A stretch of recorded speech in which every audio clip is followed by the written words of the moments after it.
கிராமத்து முகங்களாக இருந்தாலும் பார்க்காத, அதே நேரத்தில் ரொம்ப இயல்பாக எதையும் மிகைப்படுத்தி காமிக்காத முகங்கள் அந்த பூசாரியை தவிர மிச்சம் எல்லாருமே ரொம்ப பிரமாதம் பண்ணியிருந்தாங்க.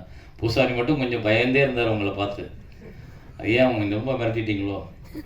ஒழுங்கா நெல்லியா. மற்றபடி அந்த அப்பத்தா வந்து ரொம்ப பிரமாதமாக அடிச்சிருந்தாங்க. அப்புறம் சூப்பர் ஸ்டார் திகான் சார், நீங்கள் வாங்க சார். நீங்கள் வாங்க சார். ஆமாம், அவர் வந்து என்னோட ஒரு திரைப்படத்தில் நான் அவரோட நடிச்சிருக்கேன். ஆனந்தம் விளையாடுங்கிற படத்தில் வந்து எனக்கு ஒரு அறிமுகம். அவரோட நான் நடிக்கிறதுக்கான வாய்ப்பு எனக்கு கிடைச்சது. பயங்கர சேட்டை, பயங்கர சுட்டி, பயங்கரமான ஒரு திறமைசாலி. வருங்காலத்தில் வந்து ஒரு நல்ல நட்சத்திரமாக வருவதற்கான வாய்ப்புகள் எல்லாம் இருக்குது. மரத்தில் எப்படி ஏறினேன்?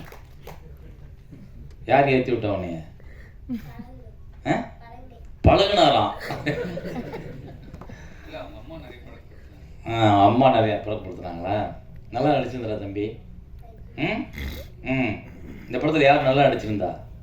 நீ ஏன் அப்பத்தாவா? 2 பேருமே பாருங்க, விட்டு கொடுக்கானா பாருங்க. 2 பேருமேம்மா.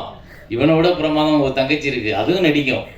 அதுவும் அப்படித்தான், 2 பேரும் பயங்கரமான ஆளுங்க குடும்பமே. ஏன்னா நல்ல பையன். இவனுக்காக தான் வந்த ஃபங்க்ஷனுக்கு. எனக்கு டைரக்டர் கூட அப்புறம் தான் பேசினார். டைரக்டர் கூட எனக்கு அப்புறம் தான் பழக்கம். அவர் பாப்டாவில்